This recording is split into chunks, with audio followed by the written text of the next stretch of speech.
வணக்கம் மக்களே. நாம் இப்போ வந்து எக்ஸல் சூப்பர் யூசர் ப்ரோக்ராம் அப்படின்னு சொல்லி ஒரு ப்ரோக்ராம் ஒன்று ஜென்ரேட் பண்ணுறேன். இதை போன மாதமே நான் நம்ம ஸ்டூடெண்ட்ஸ் எல்லாருக்கும் ஒரு அப்ளிகேஷன் அனுப்பிச்சிருந்தேன். நிறைய பேர் லைவ் கிளாஸ் கேட்டிருந்தீங்க, நிறைய பேர் வந்து ரெக்கார்டட் கிளாஸ் கேட்டிருந்தீங்க. எல்லாருக்கும் லிங்க் அனுப்பிச்சிருக்கேன். யாராவது பிஸியாக இருந்தீங்க ஸ்கிப் பண்ணிட்டீங்கன்னா பரவாயில்ல, ஃபஸ்ட் கிளாஸ் நமக்கு ஒன்றும் பெருசாக இருக்காது. அதனால் இந்த ஃபஸ்ட் கிளாஸோட இன்ட்ரொடக்ஷனை நான் இன்றைக்கி ஆரம்பிக்கிறேன். இந்த பர்டிகுலர் லைவ் கிளாஸ் நீங்கள் ஸ்கிப் பண்ணிட்டீங்க இல்லை மிஸ் பண்ணிட்டீங்க அப்படின்னா கவலைப்பட வேண்டாம். ஏன்னா இந்த கிளாஸ் என்னோடய எக்ஸல் யூடியூப் சேனலில் தமிழில் ஒரு பிளேலிஸ்ட்டாகவும் இங்கிலீஷில் ஒரு பிளேலிஸ்ட்டாகவும் போடுவேன். இங்கிலீஷ் பிளேலிஸ்ட்டை காத்தாலே போட்டுட்டேன். அதனால் உங்களுக்கு ஆல்ரெடி இங்கிலீஷில் இந்த பர்டிகுலர் கிளாஸோட இங்கிலீஷ் வெர்ஷன் இருக்கும். இப்போ இல்லை தமிழ் வெர்ஷன் நம்ம இங்கே பார்க்க போகிறோம். இன்றைக்கி நம்ம பார்க்க போகிறது எக்ஸலில் ஆஃபீஸ் 365 அப்படிங்கிற ஒரு வெர்ஷனில் நம்ம எக்ஸல் எப்படி யூஸ் பண்ண போகிறோம் அப்படிங்கிறத பார்க்குறோம். இந்த ஃபஸ்ட் கிளாஸை நான் அனாட்டமி ஆஃப் எக்ஸல் அப்படின்னு சொல்லுவேன்.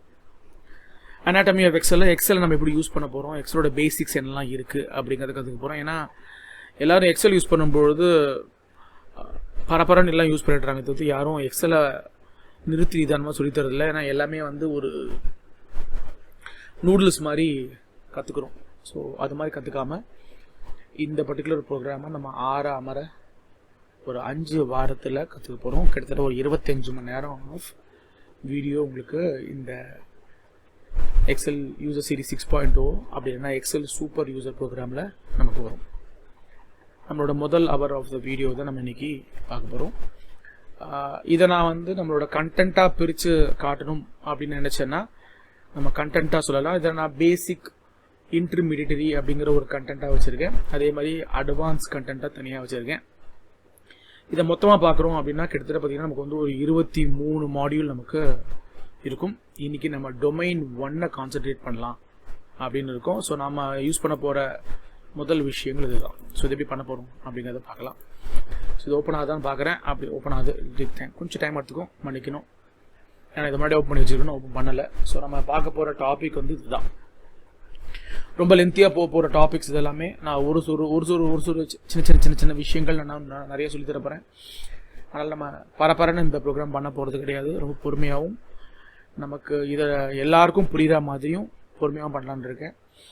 நமக்கு ஸ்டூடெண்ட்ஸ் யாரும் நம்மளோட லைவ் கிளாஸில் ஜாயின் பண்ணல அப்படின்னா கேள்விகள் கேட்கறதுக்கான வாய்ப்புகள் இருக்காது. இன்கேஸ் நீங்கள் கேள்வி கேட்குற வாய்ப்பாக இருந்ததுன்னா அது 1 மணி நேரம் முடிஞ்சதுக்கப்புறம் நம்ம கேள்வி பதில் செஷன் ஒன்று வச்சுக்கலாம். அங்கே நம்ம ஏதாவது டவுட் இருந்ததுனாலோ இல்லை ஏதாவது ஒரு டாபிக் நம்ம ரிப்பீட் பண்ணாலோ ரெக்கார்டு இல்லாமல் ரிப்பீட் பண்ணுறதுக்கான ப்ராசஸை பண்ணுவோம். இன்றைக்கி நம்ம டொமைன் 1 இன்ட்ரோடக்ஷன் ஆஃப் எக்ஸல் என்ன அப்படிங்கிறத பார்க்க போகிறோம். ஸோ நான் ஆல்ரெடி இந்த ப்ரோக்ராம் பற்றி ஒரு சின்ன ஐடியா கொடுத்துருக்கேன். ஸோ நம்ம என்ன பண்ண போகிறோம்னா நம்ம பேசிக்லேருந்து ஆரம்பிக்க போகிறோம். அதனால் நார்மலாக இதை ஒரு ஷீட் இல்லாமல் சொல்ல முடியாது. அதனால் நான் ஒரு ஷீட் ஒன்று ஆட் பண்ணிக்கிறேன். ஆட் பண்ணதுக்கப்புறம் சொல்லலாம். ஸோ எக்ஸல் அப்படின்னா என்ன அப்படின்னு பார்த்தீங்கன்னா எக்ஸலில் வந்து நான் ஒரு 2-வே கிரிட்னு சொல்வேன். நம்ம சின்ன கிரிட் லைன்ஸ் இங்கே நமக்கு நிறையா வருது. இது 2 வகையாக 2 டைமென்ஷனில் இந்த கிரிட் லைன்ஸ் நகரும் அப்படிங்கிறது தான் எக்ஸல் அப்படின்னு நம்ம சொல்ல போகிறேன். இதில் பார்த்தோன்னா இதை நான் 2 டைமென்ஷனாக பிரிப்பேன். ஒன்று வந்து காலம், இன்னொன்று ரோன்னு சொல்வேன். என்னோடய காலத்தை நான் ரெப்ரசன்ட் பண்ணுறது லெட்டர்ஸில் ரெப்ரசன்ட் பண்ணுவோம். என்னோடய ரோஸ் நான் ரெப்ரசன்ட் பண்ணுறது நம்பரில் ரெப்ரசன்ட் பண்ணுவோம். இந்த காலம் அண்ட் ரோ நமக்கு எங்கே வந்து ஒரு இடத்துல இணையுதோ ஆர் இன்டர்செக்ட் ஆகுதோ அந்த பாயிண்ட்டை நம்ம செல்ஸ் அப்படின்னு சொல்லி போகிறோம். இது வந்து ரோ 1 காலம் நமக்கு கம்பைன் ஆகிற இடமா இருக்குது. ஸோ இதுதான் நம்ம செல்னு சொல்ல போகிறோம். இப்போ நான் ஒரு ஷீட்டை ஆட் பண்ணாமல் எதுவும் பண்ண முடியாதுன்னு சொன்னேன். இது மாதிரி நீங்கள் எத்தனை ஷீட்ஸ் வேணால் நீங்கள் நம்மளோட எக்ஸலில் ஆட் பண்ணிக்கலாம். நான் ஜென்ரலாக சொல்லி தரும்போது அன்லிமிட்டெட் ஷீட்ஸ்னு சொல்லுவேன். ஷீட்டுக்கு நம்பரே கிடையாதுமே. நம்ம அவ்வளோ யூஸ் பண்ணுறதுக்கான வாய்ப்புகள் கிடையாது. ஜென்ரலாக எக்ஸலில் மிஞ்சி போச்சுன்னா 40லேருந்து 50 ஷீட்ஸ் நமக்கு ஒர்க் அவுட் ஆகும். காத்தால் நான் கிளாஸ் இருக்கும்போது 2010 வெர்ஷன்லேருந்து ஆரம்பித்தேன். எனக்கு அதில் வரும்போது திடீர்னு நான் திருப்பி பேக் அண்ட் ஃபோர்த் போகிற மாதிரி இருந்ததுனால முதல்ல நம்ம வெர்ஷன் பற்றி பேச ஆரம்பிச்சிடுவோம். ஸோ வெர்ஷன் அப்படின்னு பார்த்தீங்கன்னா ஒரு சின்ன வித்தியாசம் வேணுங்கிறதுக்காக நான் இந்த வெர்ஷன் ஆரம்பிக்கிறேன். இந்த வெர்ஷன் நம்ம இன்றைக்கெல்லாம் உபயோகத்தில் இருக்கான்னு கூட எனக்கு கண்டிப்பாக தெரியாது. ஸோ 2003 அப்படிங்கிற ஒரு வெர்ஷன் உண்டு. அப்புறம் 7/10 இப்போதைக்கு லாஸ்ட் வெர்ஷன் 2021. இதில் ஒரு பேரலல் வெர்ஷனும் நமக்கு உண்டு. அந்த பேரலல் வெர்ஷன் தான் இந்த ஆஃபீஸ் 365. ஸோ இப்போ நான் யூஸ் பண்ணுறது ஆஃபீஸ் 365 தான் யூஸ் பண்ணுறேன். நீங்கள் 19 2021 யூஸ் பண்ணீங்க அப்படின்னா உங்களோட வெர்ஷனில் ஒரு சில ஃபார்முலாஸ் இல்லாமல் இருக்கிறதுக்கான வாய்ப்புகள் இருக்குது. இது என்னென்ன அப்படிங்கிறத நான் பின்னாடி போக போக ஒரு பார்ட்டாக சொல்ல ஆரம்பிக்கிறேன். இப்போ நம்ம ஆரம்பிக்கும் போதே சொன்னேன் எக்ஸல்னா என்ன, காலம், ரோ, செல் அப்படின்ற மாதிரி சொல்லியிருந்தேன். மடிக்கணும், என் தொண்டை சரியில்லை, அதனால் நடுவில் அதை கொஞ்சம் இருமுன்னா என்னை மன்னிச்சிருங்க. இப்போ இதில் பார்த்தீங்கன்னா நம்ம நெக்ஸ்ட் பார்க்க போகிறது ஒரு எக்ஸல் ஷீட்டில் எத்தனை ரோ எத்தனை காலம் இருக்கும் அப்படிங்கிறத பார்க்க போகிறோம். அதே மாதிரி எக்ஸலை நம்ம சேவ் பண்ணும்போது எத்தனை வகையான எக்ஸ்டென்ஷன் வரதுக்கான வாய்ப்புகள் இருக்குது. இது இல்லாமல் நம்ம எக்ஸலை ஒரு டேட்டாவை இம்போர்ட் பண்ணுறோம், உள்ளுக்குள்ளே கொண்டு வரோம் டேட்டாவை, இல்லை ஒரு டேட்டாவை எக்ஸல்லேருந்து வேறு எதுக்காக கொண்டு போகிறோம் அப்படின்னா எத்தனை ஜென்ரலாக யூஸ் பண்ணுற எக்ஸ்டென்ஷன் இருக்குது அப்படிங்கிறதையும் நாம் இங்கே 1 by 1 பார்த்துடலாம். ஸோ ஃபஸ்ட்டு பார்த்தோன்னா இதில் வந்து ரோஸ் அண்ட் காலம்ஸ் பார்க்க போகிறோம். ஸோ ரோஸ் அண்ட் காலம்ஸ் நம்ம பார்க்குறோம் அப்படின்னும்போது ஆட்டோமேட்டிக்காக நம்ம எக்ஸல் 2003 வெர்ஷன்லேருந்து பார்ப்போம். 65,536 ரோஸ் வரும், அண்ட் தென் 256 காலம்ஸ் வரும். இது வந்து 2003 வெர்ஷன். 7லேருந்து இனி வரைக்கும் versions number of rows and columns பெருசாக வளரல. ஆனால் நம்ம கம்பேர் பண்ணும்போது இது கிட்டத்தட்ட ஒரு 4 மடங்கு அதிகமாக இருக்கும். 10,48,576 ரோஸ் அண்ட் 16,384 காலம்ஸ் நமக்கு நம்மளோட எக்ஸல் வெர்ஷன்ஸில் இங்கே உண்டு. இப்போ நம்ம இந்த டேட்டாவில் ஒர்க் பண்ணும்பொழுது இதில் நமக்கு நிறைய எக்ஸ்டென்ஷன்ஸோட வித்தியாசமும் நமக்கு வர ஆரம்பிக்கும். இப்போ இத்தனை ரோ இத்தனை காலம் இருக்கா அப்படின்னு நம்ம செக் பண்ணணும்னா இந்தந்த எக்ஸலை நம்ம இந்தந்த வெர்ஷன் பாயிண்ட்டுக்கு சேவ் பண்ணிட்டோம்னா இதை நம்ம கண்டிப்பாக பார்க்கலாம். இப்போ நம்ம இந்த டேட்டாவை நான் பார்க்குறதுக்கு நான் என்ன பண்ணுறேன்னா முதல் லைன்ல இருந்தோ இல்லைன்னா நான் எங்கே என் கர்சர் பாயிண்ட் இருக்கோ அங்கேருந்து நான் ஜம்ப் பண்ணுறேன் அப்படின்னா நம்ம இதை கீழே வரைக்கும் கடைசி வரைக்கும் போகலாம். ஸோ இதை வந்து நான் லாஸ்ட் ரோ இல்லைன்னா லாஸ்ட் காலம்னு சொல்லுவேன்.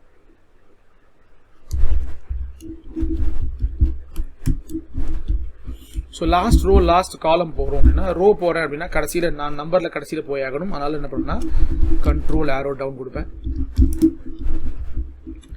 இதே வந்து லாஸ்ட் காலம் போகிறேன்னா கண்ட்ரோல் ஆரோ ரைட் கொடுப்பேன். நீங்கள் மறுபடியும் அதே ஸ்லாட்டுக்கு வரணும்னா அப்பும் லெஃப்ட்டும் கொடுத்தீங்கன்னா ஆட்டோமேட்டிக்காக வர ஆரம்பிச்சிடும். ஸோ நான் கண்ட்ரோல் ஆரோ டவுன் கொடுத்தேன்னா நம்ம கடைசி ரோக்கு போகும். 10,48,576 ரோ போகும். கடைசி காலம் போகும்போது இது நம்பராக நம்ம காட்டாது. ஏன்னா நான் முன்னாடியே சொன்னேன் நம்ம காலம்ஸை லெட்டர்ஸாக டிஃபைன் பண்ணுவோம், அதனால் இது நமக்கு நம்பராக காட்டாது. இது நம்ம நேவிகேட் பண்ணும்போது கண்ட்ரோல் ஆரோ ரைட்டு டவுனு லெஃப்ட் எல்லாம் கொடுத்துக்கலாம். இன்கேஸ் என் கர்சர் பாயிண்ட் நான் இங்கே வச்சுருக்கேன்னா கண்ட்ரோல் ஆரோ டவுன் கொடுத்தேன்னா மறுபடியும் அதே பாயிண்ட்டுக்கு வரது கண்ட்ரோல் ஆரோ ஆப் கொடுத்தேன்னா வந்துடும். ஆனால் அது அந்த லைனுக்கு தான் போகும், அதுக்கு மேலே போகாது. ஸோ நான் மூவ் பண்ண தான் என்னோடய கர்சர் பாயிண்ட்டு மேலே நகர ஆரம்பிக்கும். இப்போ நம்ம வந்து ஒரு செல்லுலேருந்து கடைசி செல்லுக்கு கீழே போகிறதுக்கு நான் ஜம்ப் பண்ணுறதுக்கான கீபோர்ட் ஷார்ட்கட் தான் சொல்லி கொடுத்தேன். இதில் நிறைய கீபோர்ட் ஷார்ட்கட் உங்களுக்கு ஆட்டோமேட்டிக்காக வரும். ஏன்னா நான் இப்போ ரெக்கார்ட் பண்ணுறது நம்மளோட இந்த வீடியோவை கமட்டீஷியா ஸ்டுடியோ அப்படிங்கிற ஒரு சாஃப்ட்வேர் மூலமாக ரெக்கார்ட் பண்ணுறேன். அதில் நம்மளோட கீபோர்டு மூமெண்ட்ஸ் எல்லாமே முக்கால்வாசி நமக்கு சத்தத்தோடு நமக்கு டிஸ்பிளே பண்ணுவீங்க. நமக்கு அந்த கீபோர்டு என்ன யூஸ் பண்ணுறேன் அப்படிங்கிறதையும் பார்க்கலாம். ஒரு சிலத்து கொஞ்சம் ஃபாஸ்ட்டாக பண்ணுறதுனால ஓடுற மாதிரி இருக்கும். எங்கெல்லாம் என்னால் என்னோட கீபோர்ட் ஷார்ட்கட் சொல்ல முடியுதோ அங்கெல்லாம் சொல்லிடுறேன். சொல்ல எங்கள் வீடியோ கொடுக்குறதுனால நீங்கள் ஒரு வாட்டி முன்ன பின்ன பார்த்துக்க முடியும். நான் இதை யூடியூப்பில் ஆட் பண்ணுறதுனால உங்களுக்கு இது எப்போவுமே என்னோட சேனலில் இருக்கும். ஸோ நான் இங்கே எப்போ வேணால் நீங்கள் இந்த ஃபைலை நீங்கள் யூஸ் பண்ணிக்கலாம்.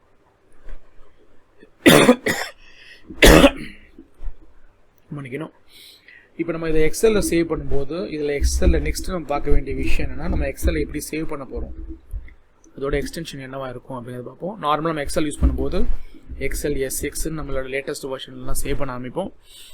இதுலேயே நம்ம வந்து ஒரு வேரியண்ட்டாக சேவ் பண்ணலாம். எக்ஸல் SBன்னு ஒன்று உண்டு, எக்ஸல் SMன்னு உண்டு.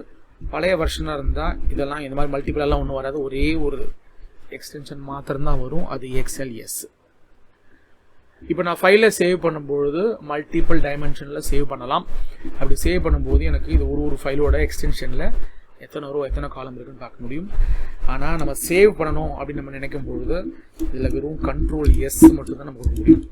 கண்ட்ரோல் S நீங்கள் கொடுத்தீங்கன்னா ஒரு தடவை சேவ் ஆகும்.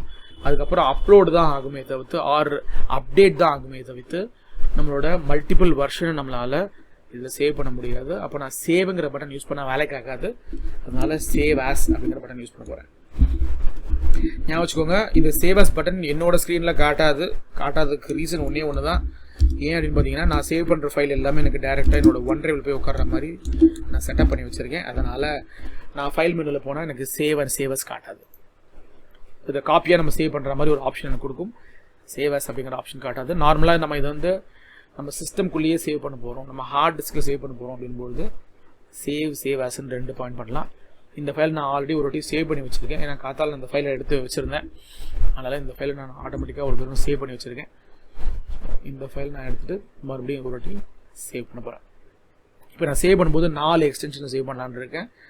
இது நார்மலாக எக்ஸலில் ஓப்பன் பண்ணக்கூடிய வெர்ஷன்ஸ். இதுலேயே பார்த்தோன்னா நம்ம அடுத்தது வந்து CSV, அப்புறம் TXT, அதுக்கப்புறம் பார்த்தீங்கன்னா PDF, அதுக்கப்புறம் பார்த்தீங்கன்னா இதில் என்னோட டைமென்ஷன் நான் ஒன்று பண்ணேன் XPS. இது வந்து நம்மளோட மைக்ரோசாஃப்ட் ஆஃபீஸ்க்கு அப்பாற்பட்ட ஒரு எக்ஸ்டென்ஷன். இது நம்ம சேவ் பண்ணுறதுனால இதை நம்ம மைக்ரோசாஃப்ட் ஆஃபீஸில் ஓப்பன் பண்ண முடியாது. தனியாக ஒரு XPSனு ஒரு சாஃப்ட்வேர் ஒன்று Windows 10 Windows 11 வரும், அதில் நம்ம இதை ஓப்பன் பண்ணலாம்.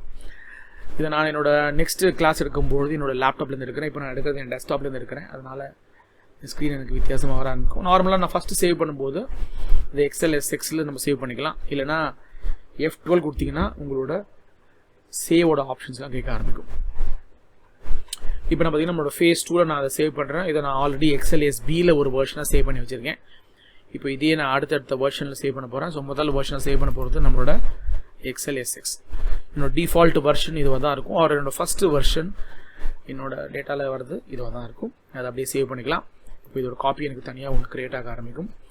இதே மாதிரி XLSM, XLS அப்படிங்கிற 2 வெர்ஷனும் சேவ் பண்ண போகிறேன்.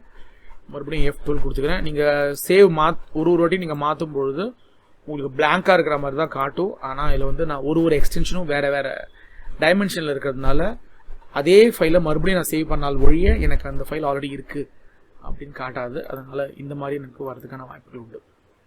ஸோ இப்போ நான் எக்ஸல்லே 4 வகையில் சேவ் பண்ணியிருக்கேன். XLS, XLSX, XLSB, XLXM அப்படின்னு போட்டிருக்கேன். மற்ற வெர்ஷன்லாம் சேவ் பண்ணும்போது இந்த மாதிரி ஒரு பாக்ஸ்லாம் வராது. கடைசி வெர்ஷன் நான் XLSல சேவ் பண்ணும்போது மட்டும் இந்த மாதிரி ஒரு பாக்ஸ் வரதுக்கான வாய்ப்புகள் இருக்குது. இது ஏன் வருது அப்படின்னு பார்த்தீங்கன்னா, நான் லேட்டஸ்ட் வெர்ஷன்லேருந்து ஓல்டஸ்ட் வெர்ஷனுக்கு நான் எக்ஸல் ஃபைலை சேவ் பண்ணுறேன். அதனால் இந்த டிஃப்ரென்ஸ் வரும். அதனால் பார்த்தீங்கன்னா நமக்கு சில புது வெர்ஷன் நிறைய ஃபீச்சர் நமக்கு லோடாக இருக்கும். அதெல்லாம் பழைய வெர்ஷனில் வராது அப்படின்னு சொல்கிறதுக்கான ஒரு எரர் மெசேஜ் தான் இது. நான் இப்போ வெறும் இந்த ரோஸ் அண்ட் காலம்ஸ் பார்க்கறதுக்காக மாத்திரம் தான் நான் இந்த வெர்ஷன் யூஸ் பண்ண போகிறேன். அதனால் நீங்கள் கவலைப்பட வேணாம். இதை நான் ஃபுல் ஃப்ளெட்ஜாக யூஸ் பண்ண போகிறது கிடையாது. அதனால் கண்டினியூ மட்டும் பண்ணிக்கிறேன். இப்போ நம்ம இந்த ஃபைலை நம்ம ஓப்பன் பண்ணி பார்த்தோம்னா இதில் நமக்கு 4 ஃபைல் வரைக்கும் அதை நம்ம யூஸ் பண்ணிக்கிறேன். நம்மளோட ஃபேஸ் 2 நான் ஓப்பன் பண்ணேன்னா நீங்கள் பார்க்கலாம். இதில் 4 ஃபைல் நான் எடுத்து வச்சுருக்கேன். நான் இனிமேல் இந்த ஃபைல் நான் இங்கே சேவ் பண்ண போகிறது இல்லை. இதை நான் மூவ் பண்ணிடுறேன் நம்மளோட காமன் டேட்டாவில். இந்த டேட்டா தான் நான் உங்களுக்கு கொடுத்துருக்கேன் ஒரு யூசேஜுக்காக. ஸோ நான் இங்கே இதை மூவ் பண்ணிடுறேன். இது நமக்கு வந்து தமிழ் நம்ம உட்காந்து ஒர்க் பண்ணுறதுனால இதை கொடுத்துருக்கேன். அதே மாதிரி பார்த்தீங்கன்னா இல்லை எக்ஸல் அடி ஒன்று ஓப்பன் பண்ணி வச்சுருக்கேன். நான் திட்டு என்ன சேவ் பண்ண விடாமல் க்ளோஸ் பண்ணிடுறேன். க்ளோஸ் பண்ணிட்டு திருப்பி ட்ரை கொடுத்தோன்னா நார்மலாக இது நம்ம கொஞ்சம் பெருசாக பார்க்கலாம். ரொம்ப பொடிசாக இருக்கீங்க. அதை பெருசாக பார்க்குறதுக்கு ஒன்று நான் என்னோட ஜூம் பண்ணிக்கலாம். இல்லைன்னா நான் என்ன பண்ணுறேன்னா எக்ஸ்ட்ரா லார்ஜாக இந்த டேட்டாவை வியூ பண்ணிக்கிறேன். இப்போ நீங்கள் பார்த்தீங்கன்னா என்னோட ஒரு ஃபைலும் ஒரு வித்தியாசமான ஐக்கானில் வந்திருக்கும். இந்த ஐக்கானை வச்சு நம்ம கண்டுபிடிக்கிறது அப்படிங்கிறது சில இடத்துல கஷ்டமாக இருக்கும். அதனால் நான் இதை ஜென்ரலாக நமக்கு இந்த மாதிரி கடைசியில் எக்ஸ்டென்ஷன் வரதுக்கான ஒரு வாய்ப்பை நான் வச்சுருப்பேன். ஏன்னா எக்ஸ்டென்ஷன் இல்லாமல் நான் பண்ணேன்னா எனக்கு இது பயங்கர எஃபெக்டிவாக வேலை செய்யாது, சொதப்பிடும். என்னால் கண்டுபிடிக்க முடியாமல் போகிறதுக்கான வாய்ப்புகளும் உண்டு.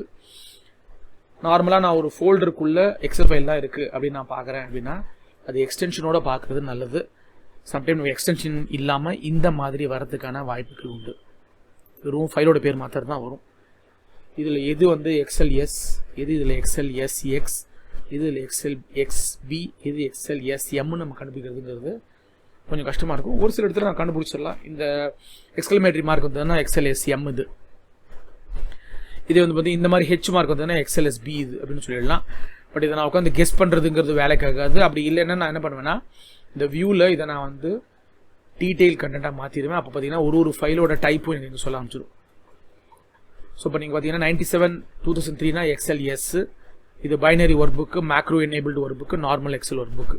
நான் இவ்வளோ உட்காந்து கஷ்டப்படணும்னு நினைக்கக்கூடாதுன்னு நினச்சேன்னா எக்ஸ்டென்ஷன் வச்சுக்கிறது நல்லது. நல்ல வியூவில் வந்துட்டு இந்த file name extension button tick இருக்கான்னு பார்த்துக்கோங்க. இந்த டிக் கொடுத்தீங்கன்னா ஆட்டோமேட்டிக்காக என்ன ஃபைல் நீங்கள் போட்டாலும் அந்த ஃபைலோட எக்ஸ்டென்ஷன் உங்களுக்கு கண்டிப்பாக வந்துடும்.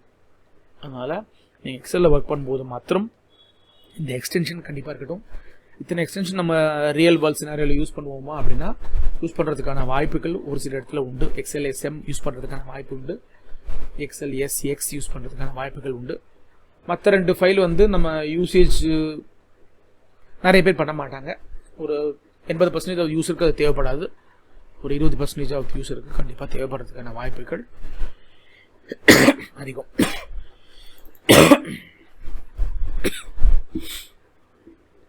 ஸோ இது எனக்கு நம்ம எக்ஸலில் யூஸ் பண்ணுற வழக்கமாக யூஸ் பண்ணுற 4 வேரியண்ட்டு. இதில் 2 தான் நம்ம அடிக்கடி யூஸ் பண்ணுவோம். ஒன்று XLSX அதிகமாக யூஸ் பண்ணுறதுக்கான வாய்ப்புகள் இருக்குது. எங்கெல்லாம் நான் மேக்ரோ ரெக்கார்டோ இல்லை மேக்ரோ எழுதுறேனோ இல்லைனா மேக்ரோ வந்து ஒரு ஷீட்டுக்கு நான் ஆக்டிவேட் பண்ணேன்னா அங்கெல்லாம் நான் அந்த XLSM அப்படிங்கிற ப்ராசஸை யூஸ் பண்ணுறதுக்கான வாய்ப்புகள் உண்டு. இல்லைன்னா அதுவும் பண்ண மாட்டோம். இதில் நான் அடுத்த டைமென்ஷன் நான் யூஸ் பண்ண போகிற விஷயங்கள் என்னென்னா CSV, டெக்ஸ்ட், PDF, XPS நம்ம பண்ண ஆரம்பிப்போம். PDF அண்ட் XPS பண்ணும்போது நமக்கு பெருசாக மண்டை பிச்சுக்காது, ரொம்ப ஈஸியாக ஒர்க் பண்ணிட்டு போயிடலாம். ஆனால் அதுலேயும் ஒரு சின்ன விஷயங்கள் நம்ம யூஸ் பண்ணலாம். ஸோ நான் இதை F12 கொடுத்தேன் அப்படிங்கன்னா ஆட்டோமேட்டிக்காக நமக்கு இந்த பாக்ஸ் ஓப்பன் ஆக ஆரம்பிக்கும். இப்போ நான் இதை என்ன பண்ண போகிறேன்னா சேவ் பண்ண போகிறேன். இப்போ நீங்கள் பார்த்தீங்கன்னா இது ஷேர் பாயிண்ட் ஃபோல்டராக நான் வச்சுருக்கேன்.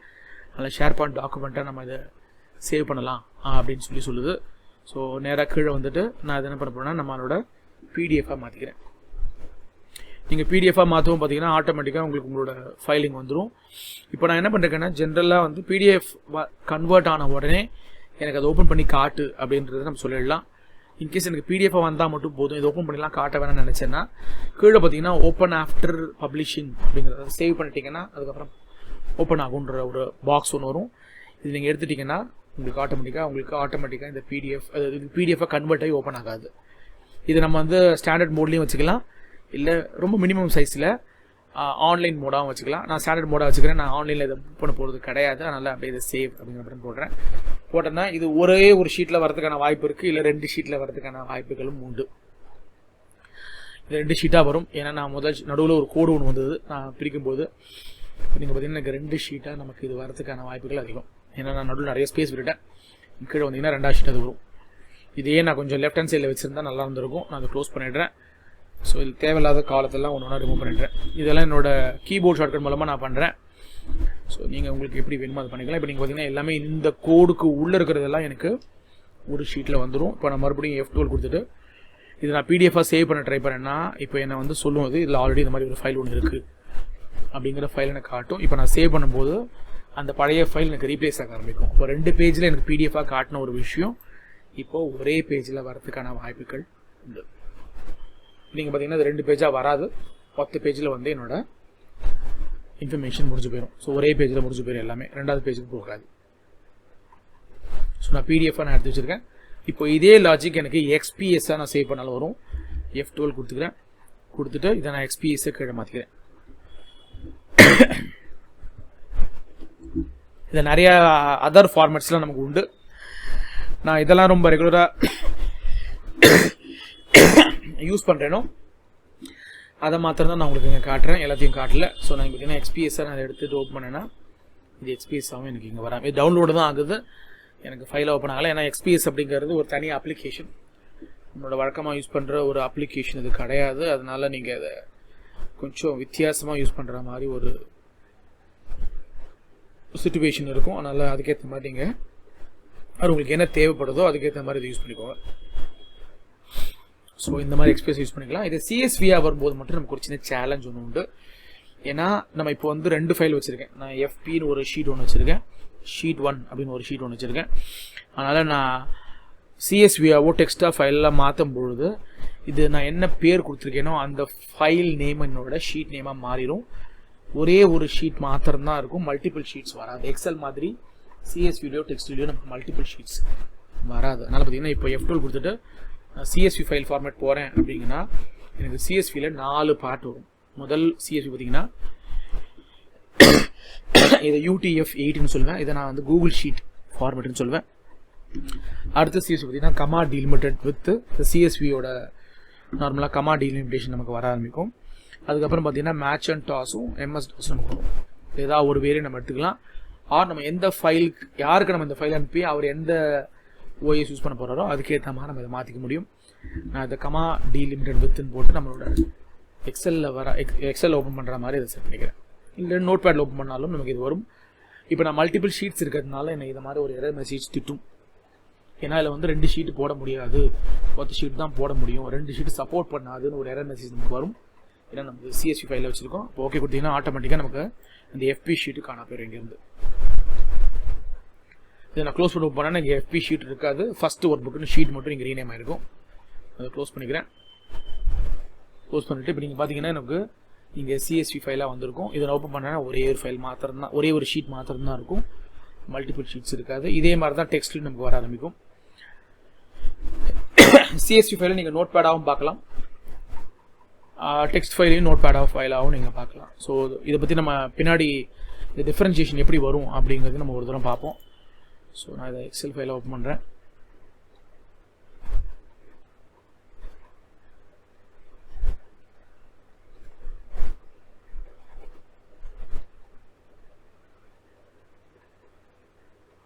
நான் சொன்ன மாதிரி பார்த்தீங்கன்னா இப்போ நான் இது எக்ஸல் ஃபைலோ CSV ஃபைலாவோ டெக்ஸ்ட் ஃபைலோ ஓப்பன் பண்ணும்போது ஃபார்மேட்டிங் எல்லாம் உதவாங்க. இப்போ நான் பார்த்தீங்கன்னா முதல்ல இந்த ஷீட்டில் நான் இந்த டேட்டாவை எடுத்து நான் இது பண்ணியிருந்தேன், மர்ஜ் பண்ணி வச்சுருந்தேன். அந்த மர்ஜ் எல்லாம் இங்கே இருக்காது, என் ஃபார்மேட்டிங் எல்லாம் காணா போயிடும். நான் ஏதாவது எக்ஸ்டென்ஷன் பண்ணி இழுத்து வச்சுருந்தேன்னா அதெல்லாம் எனக்கு இந்த இடத்துல வராது.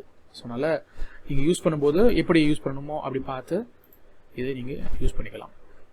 இது உங்களோட CSV ஃபைலோட லிஸ்ட்டு. இப்போ இதே ஃபைலையே நம்ம ஒரு TXT ஃபைலாகவும் மாற்றிக்க முடியும். ஸோ இப்போ நமக்கு முக்கால்வாசி ஃபைல்ஸ் இங்கே இருக்குது. இன்னும் நான் ஒரே ஃபைல் மட்டும் மாற்றிக்கிறேன். ஸோ எக்ஸல் SX ஓப்பன் பண்ணிக்கிறேன்.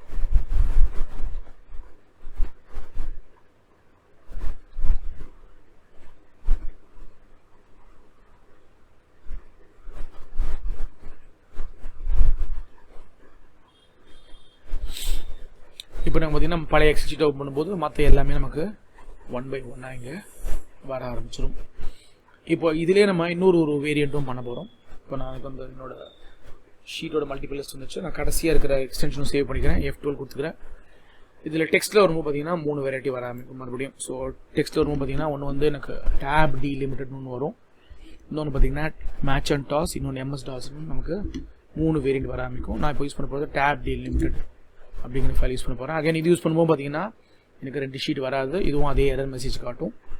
ஓகே கொடுத்தீங்கன்னா ஒரு ஷீட் மாத்திரம் தான் நமக்கு இங்கே இருக்கும். அடுத்து இது க்ளோஸ் ஓப்பன் பண்ணும்போது ஒரு ஷீட்டாக தான் வரும். இது நீங்கள் பார்த்தீங்கன்னா டெக்ஸ்ட் ஃபைலு கொஞ்சம் நம்ம எக்ஸ்பிரஸ் ஃபைல் மாதிரியே காட்டும்.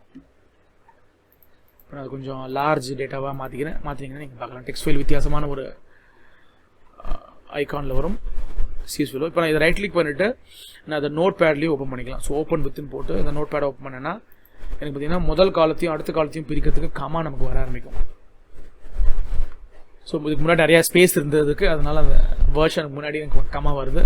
ஸோ ஒரு காலமும் அதை பிரித்து காட்டுறதுக்கு கமா அப்படிங்கிற பண்ணுறோம். அதனால தான் இதை வந்து CSV ஃபைல்னு சொல்லுவோம், கமா செப்பரேட்டட் வேல்யூ ஃபைல்ஸ். ஒரு காலத்தையும் அடுத்த காலத்தையும் பிரிக்கிறதுக்கு நம்ம கமா அப்படிங்கிற டைமென்ஷன் யூஸ் பண்ண ஆரம்பிப்போம். இதே டெக்ஸ்ட்டில் வரும்போது பார்த்தீங்கன்னா இது டேப் டீலிமிட்டட், ஒரு கேப் நம்ம சின்னதாக வரும், டேப் டீலிமிட்டட்னு சொல்லுவோம் இது. ஸோ இந்த டேப் டீலிமிட்டட் வரதுனால ஒரு கேப் சின்னதாக நமக்கு வர ஆரம்பிக்கும். நமக்கு நல்ல க்ளீனாக நம்ம பார்க்கறதுக்கான வாய்ப்புகளும் உண்டு.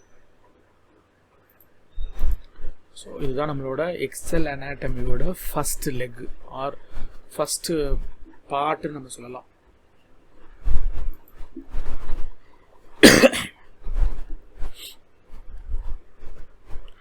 ஸோ நான் இதை ஃபஸ்ட்டு இன்ஃபர்மேஷனாக சொல்லும் பொழுது காலம் ரோஸ்ன்னு சொல்லும்போது எனக்கு ஒரு ஷீட் கண்டிப்பாக தேவைப்பட்டுச்சு. அதனால் நம்ம ஷீட்டு போனோம். இப்போ நான் ஷீட்டுக்குள்ளேயே நகரணும் அப்படிங்கிற பாயிண்ட் எனக்கு போகணும். இப்போ நான் வந்து இப்போது என்னோடய ஃப்ரண்ட் பேஜுக்கு நான் போகணும் அப்படின்னா நம்ம போக முடியும், என்னோடய அடுத்த பேஜுக்கு வரணும்னா கீழே வர முடியும். இது ரெண்டுமே நான் பண்ணலாம். இப்போ நான் அதை வந்து பார்த்திங்கன்னா ஒரு கீபோர்டு ஷார்ட்கட் மூலமாக நான் அதை பண்ணேன். இந்த கீபோர்டு ஷார்ட்கட் வந்து என்ன அப்படின்னு பார்த்தீங்கன்னா control page down and then control page up. நான் அடுத்த பேஜ் போகிறதுக்கு control page down கொடுப்பேன், முந்தின பேஜ் போகும்போது control page up கொடுப்பேன். இப்படி பண்ணனா நல்லா நேவிகேட் பண்ண முடியும். இதை இப்படி தான் நேவிகேட் பண்ணணும்னு அவசியம் கிடையாது, நீங்கள் மவுஸ் மூலமாகவும் கிளிக் பண்ணிட்டு போயிடலாம்.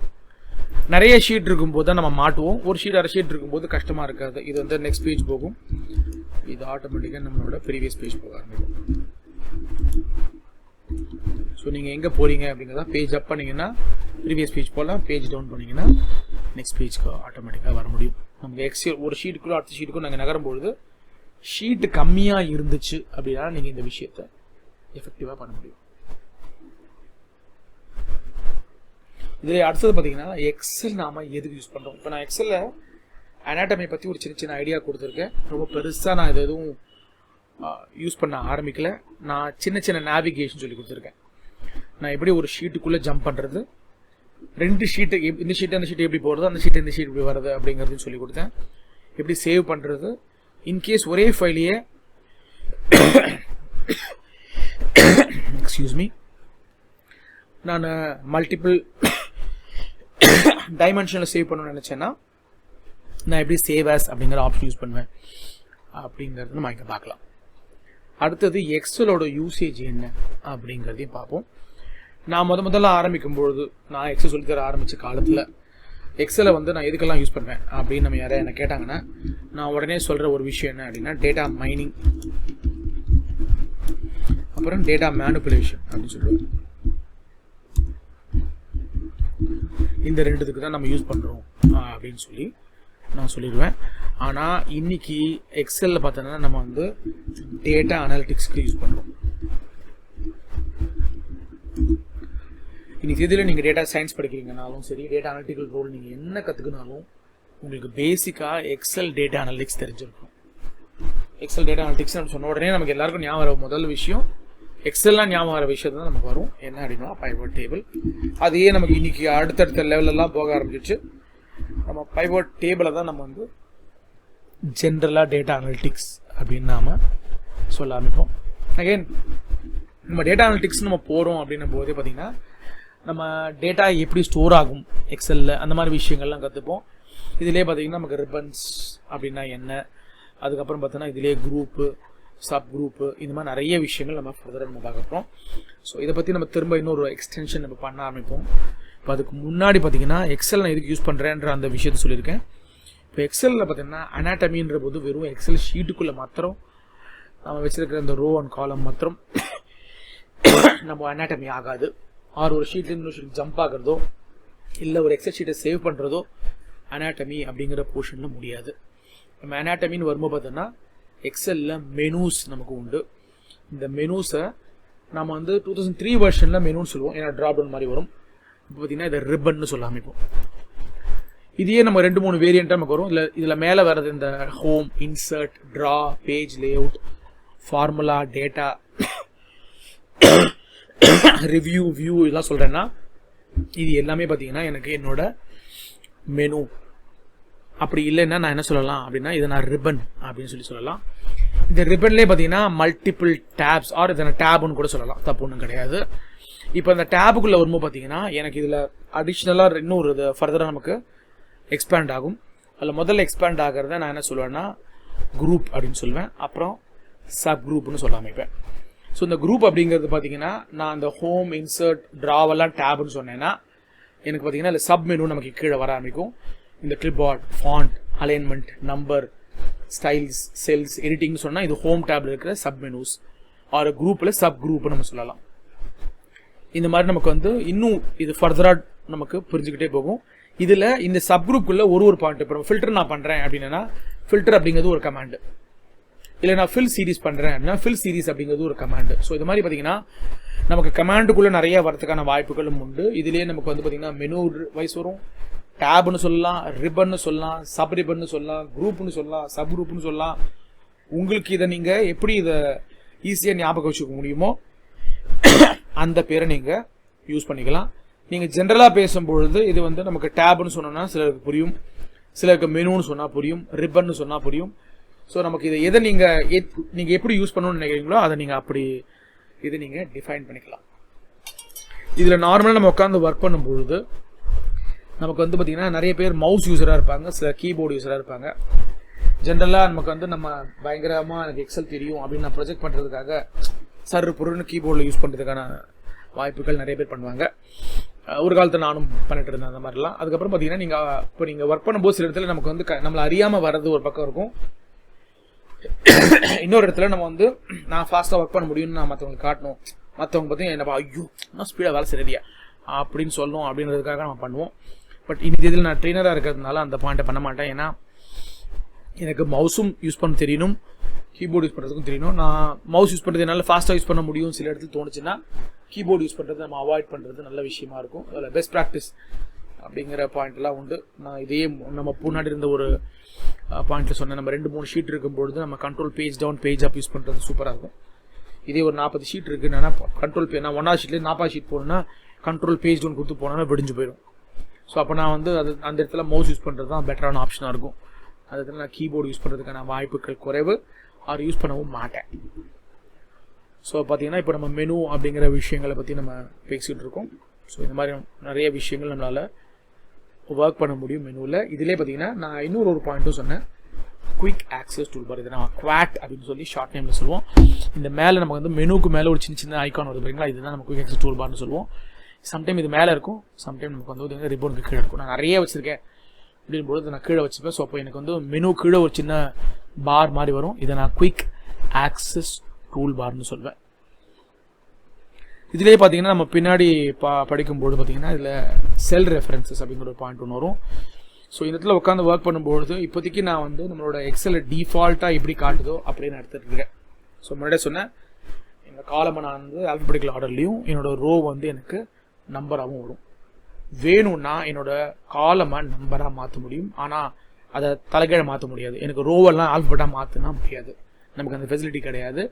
இதை நான் பண்ணணும் அப்படின்னா எனக்கு எக்ஸல் ஆப்ஷன்ஸ் அப்படின்னு சொல்லி ஒரு விண்டோ உண்டு. அந்த விண்டோவுக்கு போனால் நம்ம பார்க்கலாம். இந்த கீபோர்ட் ஷார்ட்கட் மூலமாகவும் பண்ணலாம். நான் ஜென்ரலாக பண்ணும்பொழுது இது நான் ஃபைல் டேபில் போவேன். ஃபைல் டேப் போகும்போது பார்த்தீங்கன்னா எனக்கு மேலே இருக்கிற ரிப்பன் காணா போயிடும். இந்த ஃபைல் டேப்பை நிறைய பேர் என்ன சொல்லுவாங்கன்னா பேக் ஸ்டேஜ் மெனுன்னு சொல்லுவாங்க. இந்த ஒரே ஒரு மெனுவில் போகும்போது மாத்திரம் பார்த்தீங்கன்னா என்னோட என்டையர் எக்ஸலில் மேலே இருக்கிற அந்த ஃபங்க்ஷன்ஸ் எல்லாம் காணா போயிடும். பட் இதையே நான் வேறு ரிப்பனுக்கோ இல்லை வேறு மெனுக்கோ போகும்பொழுது என்னோட எக்ஸல் ஷீட் எப்பவுமே எனக்கு விசிபிளாக இருக்கும். இதில் பார்த்தீங்கன்னா கீழே வந்தீங்கன்னா ஆப்ஷன்ஸ் அப்படின்னு ஒரு பட்டன் எடுத்துக்கிறேன். இந்த ஆப்ஷன் பட்டனில் வந்து பார்த்தீங்கன்னா ஃபார்முலா அப்படிங்கிற செகண்ட் டேப் எடுத்துகிட்டு இதில் R1 C1 ரெஃபரன்ஸ் ஸ்டைல் அப்படிங்கிற பட்டனை டிக் பண்ணிட்டு ஓகே கொடுத்தேன்னா ஆட்டோமேட்டிக்காக ஏபிசிடி எனக்கு 1 2 3 மாறிடும். இதனால் என்னால் ரோஸ் அண்ட் காலம்ஸ் கண்டுபிடிக்கிறது ரொம்பவே ஈஸியாக இருக்கும். நான் இப்போ கடைசியில் போனால் எனக்கு எத்தனை ரோ வருது, கீழே போனால் எத்தனை காலம் வருது அப்படிங்கிறது காலம் அண்ட் ரோஸ் நம்ம பார்க்க முடியும். பட் நான் இப்படி நகரும்போது எனக்கு என்ன கடி அப்படின்னு பார்த்தீங்கன்னா என் டேட்டா எனக்கு மறைஞ்சிரும். அப்போ எத்தனை ரோ இருந்தது நான் மேலே டைப் பண்ணதை நான் பார்க்கணுன்னா முடியாது. எத்தனை காலம் இருக்கிறதுன்னு ரோஸையும் நான் பார்த்துக்கலாம். ஆனால் மொத்தமாக பார்க்கணும்னு நினச்சேன்னா நான் என்ன பண்ணுவேன்னா இந்த டேட்டாவை நான் ஃப்ரீஸ் பண்ண ஆரம்பிப்பேன். ஃப்ரீஸ் பண்ணுறதுக்கு நமக்கு எங்கே கர்சர் வைக்கிறோன்றது முக்கியம். இந்த ஃப்ரீஸ் அப்படிங்கிறது நம்மளோட வியூ மெனுவில் வர ஒரு பாயிண்ட். நான் ஒரு டேட்டாவை லாக் பண்ணணும், அந்த டேட்டா எனக்கு எப்போவுமே நான் பார்க்கும்போது எனக்கு விசிபிளாக இருக்கணும் அப்படின்னு நினச்சேன்னா நான் அந்த டேட்டாவுக்கு வெளியே கர்சரை வச்சுட்டு ஃப்ரீஸ் பண்ண ஆரம்பிப்பேன். அப்போ எனக்கு அந்த என்டையர் ரேஞ்ச் எனக்கு எப்போவுமே பர்ஃபெக்டாக தெரிய ஆரம்பிக்கும். ஸோ தேவையில்லாத அந்த காலத்தை கொஞ்சம் ரோஸ் நான் எடுத்துடுறேன். இப்போ என் கர்சர் நான் இங்கே வச்சேன்னா இங்கே எனக்கு பார்த்தீங்கன்னா இங்கே நான் வச்சேன்னா இதுக்கு மேலே இருக்க எல்லாமே எனக்கு வேணும், இதுக்கு முன்னாடி இருக்க எல்லாமே எனக்கு வேணும் அப்படின்னு நினச்சி என்ன பண்ணலாம், இதுக்கு நான் ஃப்ரீஸ் பெயினில் போயிட்டு ஃப்ரீஸ் பெயின் அப்படிங்கிற பட்டனை கிளிக் பண்ணலாம். கிளிக் பண்ணிங்கன்னா எனக்கு ஆட்டோமேட்டிக்காக இந்த மாதிரி பாக்ஸ் வரும். நீங்கள் பார்த்தீங்கன்னா இந்த ரேஞ்சு ஃபுல்லாக எனக்கு எப்போவுமே விசிபிளாக இருக்கும். இப்போ நகர்த்துறேன்னா எனக்கு எத்தனை ரோ எத்தனை காலம் இருக்குன்றது நான் எப்பவும் பார்க்கலாம். கீழே நான் படிச்சுட்டு சரியாக பண்ணியிருக்கேன் நம்ம பார்த்துடலாம். இப்போ நான் யூஸ் பண்ணுறது எக்ஸல் எஸ்எக்ஸ் ஷீட்டில் இருக்கேன். அதனால எனக்கு அந்த 2007 வெர்ஷனுக்கு அப்புறம் இருக்கிற number of rows and columns வருது. இதே நான் எக்ஸல் எஸ் யூஸ் பண்ணி அதை ஓப்பன் பண்ணி பார்த்தேன்னா அப்போ எனக்கு கொஞ்சம் வித்தியாசமாக இருக்கிறதுக்கான வாய்ப்புகள் உண்டு. ஆனால் நான் ஃப்ரீஸ் பண்ணியிருக்க மாட்டேன். இப்போ அந்த ஃபைலை நான் க்ளோஸ் பண்ணிக்கிறேன். ஆட்டோமேட்டிக்காக எனக்கு சேவ் ஆக ஆரம்பிச்சிடும். இப்போ நான் ஃபைலை ஓப்பன் பண்ணும்போது என்னோட எக்ஸல் எஸ் ஓப்பன் பண்ணும்போது என்னோட ரோஸ் அண்ட் காலம்ஸ் இங்கே அப்படியே கொஞ்சூண்டாக இருக்கும். ஸோ எக்ஸல் எஸ் ஓப்பன் பண்ணிக்கிறேன்.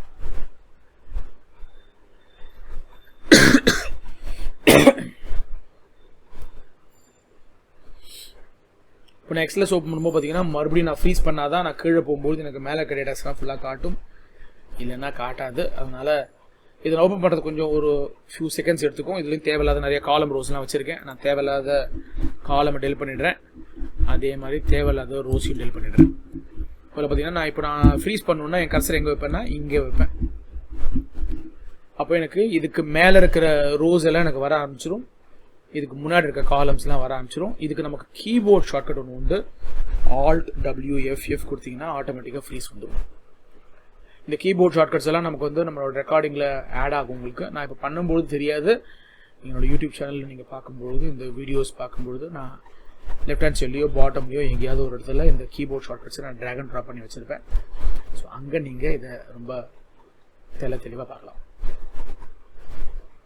ஸோ இப்போ ஃப்ரீஸ் பண்ணும்போது பார்த்தீங்கன்னா இப்போ நான் கடைசியில் போனேன், எனக்கு ரோஸ் பார்த்தீங்கன்னா மாறும். ஆனால் என் காலம் மறுபடியும் பார்த்தீங்கன்னா எனக்கு ஆல்பட்டில் தான் வரும், நம்பராக வராது. மறுபடியும் ஃபைலில் போயிட்டு ஆப்ஷன்ஸில் ஃபார்முலாஸில் R1C1 ரெஃபரன்ஸ் செய்யுங்க டிக் பண்ணிவிட்டு ஓகே கொடுத்தோன்னா ஆட்டோமேட்டிக்காக எனக்கு நம்பராக மாறும். நீங்கள் பார்த்தீங்கன்னா என்னோட எக்ஸல் 2003 போகும்பொழுது number of rows and columns பார்த்தீங்கன்னா கண்ணாப்பினான்னு குறைஞ்சிருக்கும். 65,536 ரோஸும் 256 காலம்ஸ் மாத்திரம் தான் நமக்கு டிஸ்பிளேல வரும். ஃபில்டர் வேண்டாம்னா ஃபில்டர், இந்த ஃப்ரீஸ் வேண்டாம்னா இந்த ஃப்ரீஸை நீங்கள் எடுத்து விட்டுடலாம். Alt WFF கொடுத்தீங்கன்னா ஃப்ரீஸ் பண்ணுறதுக்கும் அதே கீபோர்ட் ஷார்ட்கட் தான், ஃப்ரீஸை ரிமூவ் பண்ணுறதுக்கும் அதே கீபோர்ட் ஷார்ட்கட் தான். இதை நான் ஃப்ரீஸ் பெயின்னு சொல்லுவேன். ஸோ நான் பார்த்தீங்கன்னா Alt WFF போடுறேன் to add or remove freeze. போடுறதுக்கும் அதே தான், ரிமூவ் பண்ணுறதுக்கும் நமக்கு அதே டைமென்ஷன் நமக்கு வர ஆரம்பிக்கும். ஸோ இந்த மாதிரி நம்ம ஃப்ரீஸ் பண்ண முடியும். ஃப்ரீஸ் பேன்றது நம்மளோட வியூ டேப்ல இருக்கிற ஒரு விண்டோ.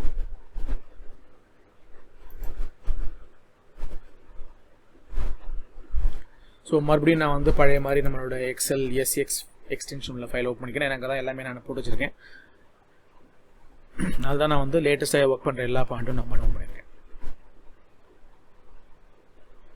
நம்ம நெக்ஸ்ட் பார்க்க போகிற டாபிக் என்ன அப்படின்னு பார்த்தோன்னா, நம்மளோட டேட்டா நம்ம ஃபில் பண்ணும்பொழுது என்னெல்லாம் பண்ணுவோம், அதில் என்ன வித்தியாசம் வரும், என்ன சரியாக இருக்கும் அப்படிங்கிறது பார்க்க போகிறோம். டிஃபால்ட்டாக நம்ம டேட்டாவை டைப் பண்ணுறோம் அப்படின்னா என்ன வரும் அப்படின்னு நம்ம பார்க்கலாம். நீங்கள் பார்த்தீங்கன்னா நான் இந்த ஷீட்டுக்கு நான் வந்துடுறேன். இந்த ஷீட்டில் பார்த்தீங்கன்னா ஆல்ரெடி சொல்லியிருக்கேன், நம்ம எக்ஸலில் வந்து டேட்டா மைனிங்கும் டேட்டா மேனிப்புலேஷனுக்கும் யூஸ் பண்ணுறோம். இப்போ நம்ம டேட்டா யூஸ் பண்ணுறது டேட்டா அனலிட்டிக்ஸ்னு சொல்கிறோம். இப்போ நான் இதை டேட்டாவை டைப் பண்ணுறேன் அப்படின்னும்போது இதை நான் டேட்டா டைப்புன்னு சொல்லுவேன். நம்ம டேட்டா சயின்ஸை பற்றி படிக்கிறோம், டேட்டா அனலிட்டிக்ஸ் அந்த மாதிரி விஷயங்கள்லாம் படிக்கிறோம் அப்படின்னும்பொழுது நமக்கு டேட்டா டைப் அப்படிங்கிறது ரொம்பவே முக்கியம். ஸோ டேட்டா டைப்பில் பார்த்தீங்கன்னா நமக்கு வந்து ஒரு 3 வகையான டேட்டா டைப் ஜெனரலாக வரும். ஒன்று வந்து டெக்ஸ்ட்டு, இன்னொன்று நம்பர்ஸ், இன்னொன்று பார்த்தீங்கன்னா புலேன் அப்படின்னு சொல்லுவோம். புலேன் அப்படிங்கிறது பார்த்தீங்கன்னா இப்போ டெக்ஸ்ட் அப்படின்னு சொல்லும்போது நான் என்ன அடித்தாலும் டெக்ஸ்ட் தான். ஸோ நான் இப்போ என் பேர் அடிக்கிறேன் அப்படின்னா டெக்ஸ்ட்னு சொல்லலாம். இப்போ நீங்கள் பார்த்தீங்கன்னா நான் நேம் டைப் பண்ணும்போது பார்த்தீங்கன்னா என்னோட அலைன்மெண்ட் ஆனது எப்படி இருக்கும் அப்படின்னு பார்த்தீங்கன்னா லெஃப்டில் அலைன் ஆகும்.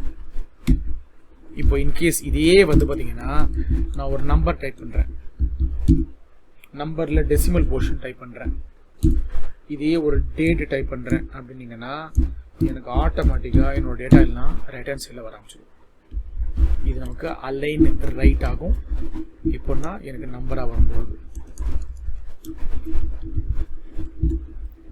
இது நம்பராக இருந்தாலும் சரி, டெசிமல் நம்பராக இருந்தாலும் சரி, இல்லை டேட்டா இருந்தாலும் சரி, எனக்கு அலைன் ரைட் ஆகும். இதுவே பார்த்தீங்கன்னா நான் புலைன் அப்படின்ற பாயிண்ட் நான் டைப் பண்ணுறேன். இப்போ நான் ஃபார் எக்ஸாம்பிள் எனக்கு ஒரு ஆன்சர் வந்து ட்ரூ ஆர் ஃபால்ஸ் வேணும்னு சொல்லி ட்ரூ டைப் பண்ணி கொடுத்தோம்னா இது ஆட்டோமேட்டிக்காக கேபிட்டலைஸ் ஆகும். அதெல்லாம் பார்த்தீங்கன்னா இது அலைன்டு ரைட் ஆகும், ஆர் அலைன்டு சென்டர் ஆகும்.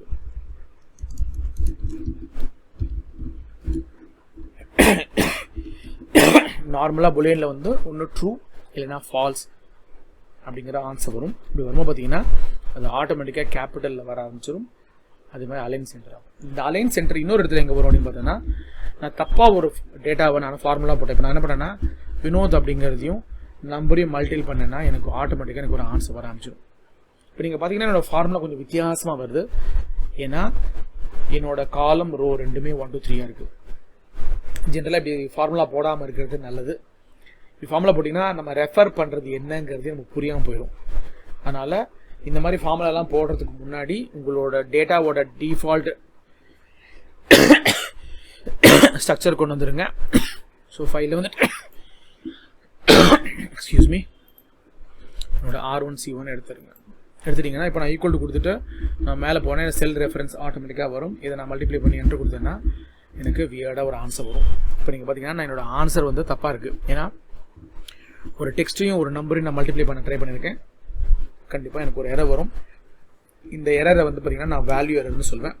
இந்த எரர்ஸ் வரதும் பார்த்திங்கன்னா எனக்கு சென்டர்டாகவும் ஆட்டோமேட்டிக்காக கேபிட்டலைஸ்டாகவும் வரதுக்கான வாய்ப்புகள் உண்டு. இது மாதிரி நிறைய எரர் உண்டு. போக போக சின்ன சின்ன எரர்ஸ் நமக்கு வரும். அந்த எரர்ஸ் என்னெல்லாம், கால்க் எரர், ஸ்பெல் எரர், இந்த மாதிரி நிறைய எரர்ஸில் வந்து நம்பர் எரர், இந்த மாதிரி நிறைய எரர்ஸ் வரதுக்கான ரெஃபரன்ஸ் எரர் அப்படிங்கிறதுலாம் வர ஆரம்பிக்கும். இதெல்லாம் எப்படி ஒர்க் பண்ண போகும் அப்படிங்கிறத பார்ப்போம். ஸோ இதுதான் நமக்கு வந்து டேட்டா டைப்பில் நம்ம தெரிஞ்சுக்க வேண்டிய விஷயம். நம்ம நெக்ஸ்ட் பார்க்க போகிற ரொம்ப இம்பார்ட்டண்ட்டான ஒரு விஷயம் அப்படின்னா, நம்ம நம்பர் எப்படி பார்க்க போகிறோம், ஒரு நம்பர் எப்படி டிஸ்பிளே பண்ண போகிறோம் அப்படிங்கிறத சொல்லுவோம். இதை நான் நம்பர் ஃபார்மேட்டிங்னு சொல்லுவேன். இப்போ நம்பர் ஃபார்மேட்டிங் அப்படிங்கிறது பார்த்தீங்கன்னா, நார்மலாக ஒரு நம்பர் அடிக்கிறேன் அப்படின்னா, இப்போ நான் கர்சர் இங்கே வச்சுருந்தேன்னா என்னோட ஃபார்முலா பார் இங்கே ஒன்று வரும். இப்போ நான் இங்கே என்ன நம்பர் டைப் பண்ணிருக்கேனோ இதே நம்பர் இங்கே டிஸ்பிளே ஆகும் நார்மலாக. சம்டைம் நம்ம டிஸ்பிளே பண்ணும்போது பார்த்தீங்கன்னா எனக்கு 2 டெசிமல் போர்ஷன் இருந்தால் நல்லா இருக்கும்னு நினச்சேன்னா ஆட்டோமேட்டிக்காக நான் என்ன பண்ணுவேன்னா இங்கே வந்துட்டு ஒரு கமா கொடுப்பேன். கொடுத்தோன்னு பார்த்தீங்கன்னா என்னோட டிஸ்பிளேயில் பார்த்தீங்கன்னா என்னோட நம்பரோட ஃபார்மேட் மாறி இருக்கும். 12.00 வந்திருக்கும். ஆனால் இது என்னோட ஒரிஜினல் டேட்டாவில் வரும்போது வராது. என் ஒரிஜினல் டேட்டாவில் வெறும் 12 மட்டும்தான் இருக்கும்.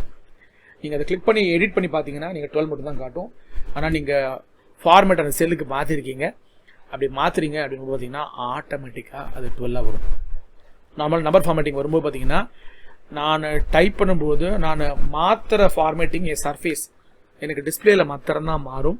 என்னோட பேசிக் ஆர் நான் டைப் பண்ணும்போது என் நம்பர் என்ன இருந்ததோ அது அண்டர்லைனிங் நம்பர்னு நாங்கள் சொல்லுவோம். அந்த அண்டர்லைனிங் நம்பர் அப்படியே தான் இருக்கும். இன்கேஸ் உனக்கு இந்த இடத்துல வந்து என் அண்டர்லைனிங் நம்பரும் ஒரே மாதிரி தான் இருக்கணும், என்னோட ரிசல்ட்டும் ஒரே மாதிரி தான் இருக்கணும் அப்படின்னு நினச்சா நம்மளால் இதை ஃபார்முலா மூலமாக கொண்டு வர முடியும். ஃபார்முலா மூலமாக பண்ணுறதுனால இது பெட்டராக இருக்கும். இப்போ நான் ஈக்குவல் டு கொடுத்துட்டு ரவுண்டுன்னு போட்டுக்கிறேன். போட்டு இந்த டேட்டா எடுத்துகிட்டு கமா கொடுத்துட்டு எனக்கு 2 டெசிமல் போர்ஷன் வேணும்னு சொல்லி 2 கொடுத்து க்ளோஸ் பேக் கொடுத்து என்ட்ரு கொடுத்தேன்னா எனக்கு பார்த்தீங்கன்னா டேட்டா எனக்கு வர ஆரம்பிச்சிடும். ஆனால் இப்போ எனக்கு என்னோடய ஃபார்முலாவில் இங்கே பார்க்கும்போது இருக்கிற ஒரு பாயிண்ட் வேறு, இங்கே இருக்கிற பாயிண்ட்டோட லிஸ்ட்டு வேறு. இந்த ஃபார்முலாவே நம்ம வந்து வெறும் வேல்யூவாக கன்வெர்ட் பண்ணிக்கலாம் பின்னாடி. பட் இந்த இடத்துல நான் வந்து வெறுமா என்னோட டேட்டா வந்து எப்படி டிஸ்பிளே ஆகணும் அப்படிங்கிறத முதற்கொண்டும் நான் இங்கே போட்டு வச்சுருக்கேன். இப்போ நான் இங்கே வரும்போது பார்த்தீங்கன்னா பை டிஃபால்ட் எனக்கு 12 தான் இருக்கும். டிஸ்பிளே இங்கே மாற்றிருக்கேன். ஆனால் நான் இங்கே ஒரு ஃபார்முலா போட்டு அதை மாற்றிருக்கேன். என் ஃபார்முலா நான் என்ன போட்டிருக்கேன் அப்படின்னா இதுதான் என் ஃபார்முலா போட்டிருக்கேன் அந்த செல்லுக்குள்ளே அப்படிங்கிறத நீங்கள் பார்க்கலாம். அப்படின்னா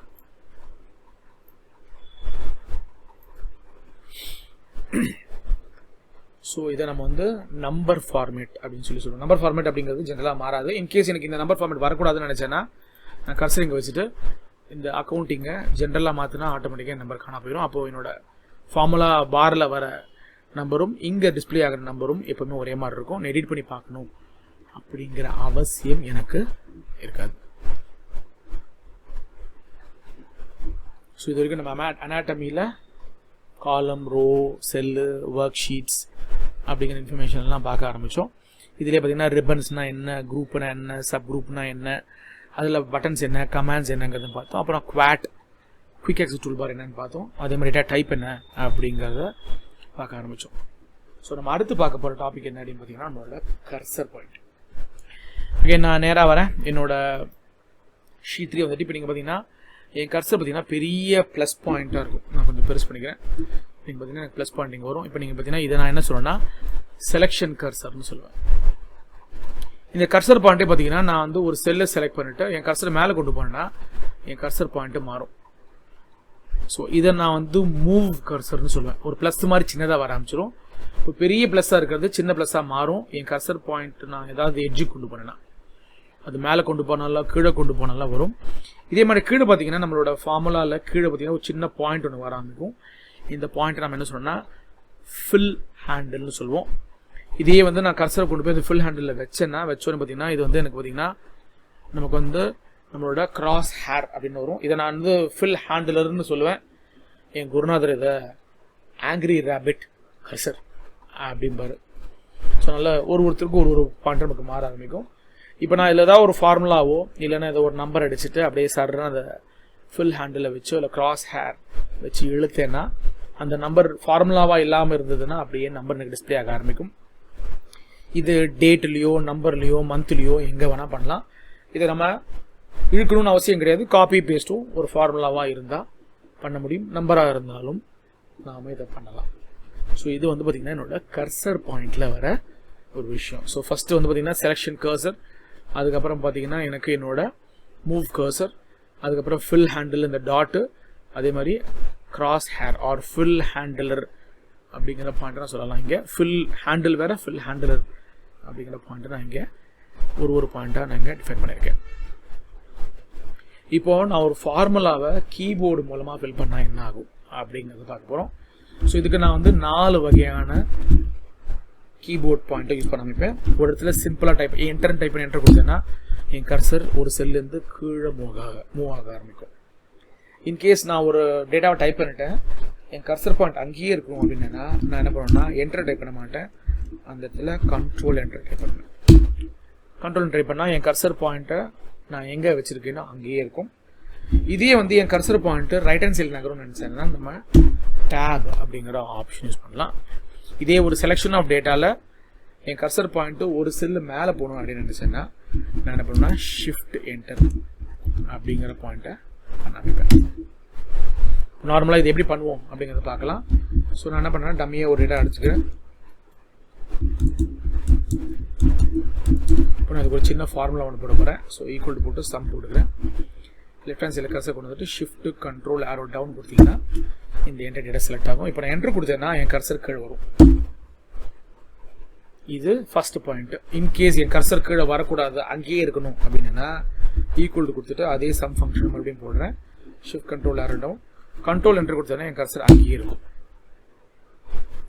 இதே வந்து எனக்கு என் கர்சர் மேலே போகணும் அப்படின்னு நினச்சேன்னா, இப்போ டேட்டா நிறையா இருந்ததுன்னா இது நம்ம மேலே கொண்டு போயிடலாம். இப்போ ஃபார் எக்ஸாம்பிள் நான் இதை எடுத்துக்கிறேன் ஒரு 300 வர வரைக்கும்.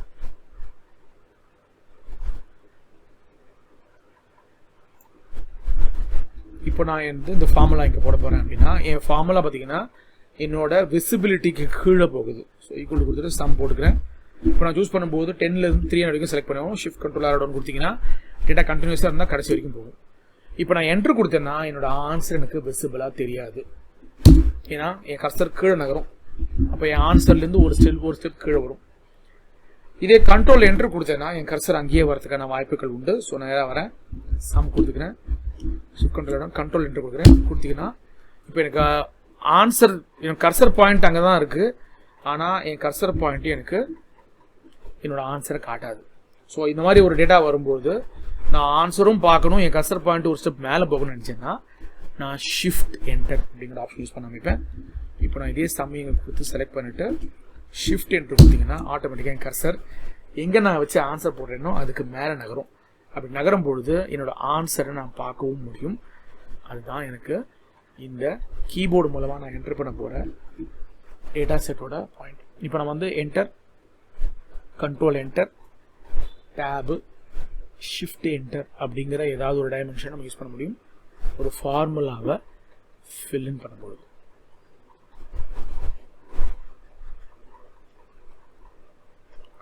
இது வந்து பார்த்திங்கன்னா எப்படி ஒரு ஃபார்முலாவை ஃபில் பண்ணுறது அப்படிங்கிறதுக்கான ஒரு இன்ஃபர்மேஷனை நம்ம இங்கே போட ஆரம்பித்தோம்.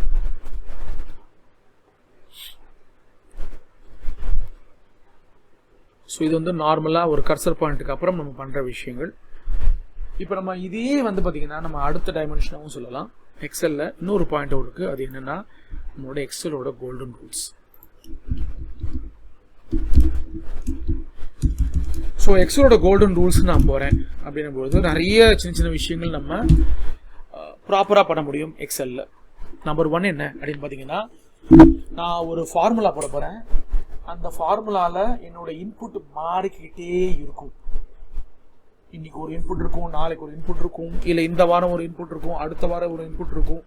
அப்படின்ற ஒரு பாயிண்ட் வரும்பொழுது நான் என்ன பண்ணுவேன்னா அந்த செல்லை அந்த பர்டிகுலர் ஃபார்முலாவோட எந்த நம்பர் மாறுதோ அதை ஒரு செல்லில் போட்டு அதை நான் லேபிள் பண்ணிடுவேன். லேபிள் பண்ணிவிட்டு என் ஃபார்முலா பண்ணும்பொழுது ஒரு தரமும் அந்த ஃபார்முலாவை அந்த செல்லை நான் ரெஃபர் பண்ணிடுவேன்.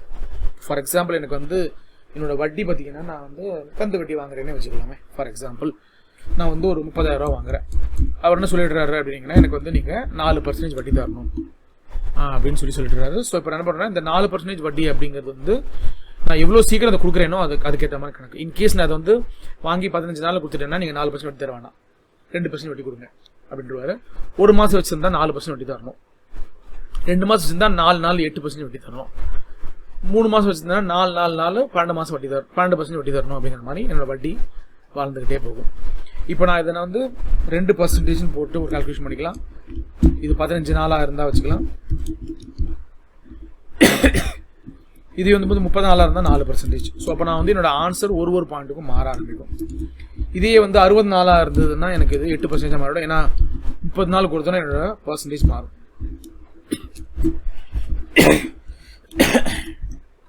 இப்போ இதுக்கு உண்டான ஆன்சர் போடணும் அப்படின்னும் பொழுது நான் என்ன பண்ணேன்னா, ஈக்குவல் கொடுத்துட்டு இந்த செல்லை செலக்ட் பண்ணிக்கிறேன், மல்டிப்ளை பை இதை பண்ணேன்னா எனக்கு இதோட வட்டி என்னன்னு கிடச்சிடும். அதே வந்து 1 மாதத்துக்கு எவ்வளோ வட்டி நான் போடணும்னு நினச்சேன்னா இதை நான் செலக்ட் பண்ணிப்பேன்.